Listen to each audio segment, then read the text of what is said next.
দুর্গাপূজাকে ঘিরে সক্রিয় জাল টাকার বেশ কয়েকটি চক্র। শনিবার রাতে রায়েরবাজার দুর্গা মন্দির এলাকা থেকে 1,45,000 টাকার সমমূল্যের জাল নোট সহ পলাশ নামে একজনকে হাতে নাতে আটক করেছে মোহাম্মদপুর থানা পুলিশ।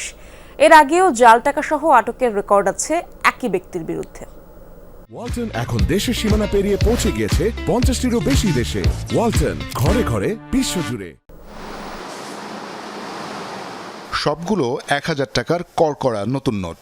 দেখে বুঝার উপায় নেই এর সবই জাল। গভীরভাবে পরখ করেও পাওয়া গেল না খুঁত। জলছাপ, সিকিউরিটি থ্রেড, চকচকে 1000 লেখা সংখ্যা, এমনকি আলো ফেললে ফুটে উঠছে বাংলাদেশ ব্যাংক লেখাও। বলতে গেলে বাংলাদেশ ব্যাংকের প্রচলিত 1000 টাকার নোটে জাল নোট প্রতিরোধের জন্য সিকিউরিটি ফিচারের প্রায় সবই আছে এতে। গোপন তথ্যের ভিত্তিতে শনিবার রাত 11:15টার দিকে রায়েরবাজার দুর্গা মন্দির এলাকায় জাল নোট দিয়ে কেনাকাটা করার সময় 1,45,000 টাকার সমমূল্যের জাল নোট সহ জীবন আহমেদ পলাশ নামের একজনকে আটক করেছে পুলিশ। আসন্ন দুর্গাপূজাকে ঘিরেই সক্রিয় হচ্ছে জাল নোটের এসব চক্র, বলছে পুলিশ। রায়েরবাজার এলাকা হতে 1,45,000 টাকা সমমূল্যে একটা জাল নোট উদ্ধার হয়েছে। একজনকে গ্রেপ্তার করা হয়েছে। ঘটনাস্থল থেকেই তার বিরুদ্ধে আইনগত ব্যবস্থা নেওয়া হচ্ছে। জাল নোটের কারবার নিয়ে অকপটে স্বীকারও করল পলাশ।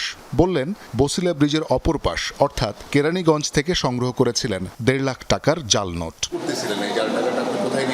একজন কাছ থেকে নিয়ে আসছি, এদের দোকানে ভাঙা আর কি, সে টাইমে অ্যারেস্ট হয়েছে। বসিলা ব্রিজের ওই পারে কারখানা আছে।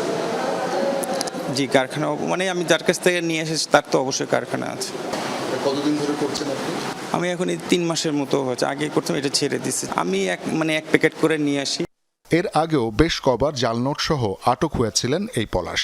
জামিনে বের হয়ে একই কাজে লিপ্ত হন বারবার। আসন্ন যে পূজা রয়েছে সেই পূজাকে লক্ষ্য করে একটি চক্র এই জাল টাকাগুলো নিয়ে নতুনভাবে মাঠে নেমেছে।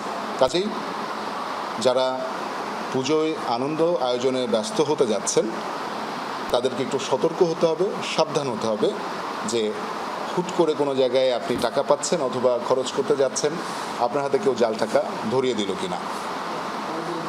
শওকত মঞ্জুর শান্ত, যমুনা নিউজ, ঢাকা।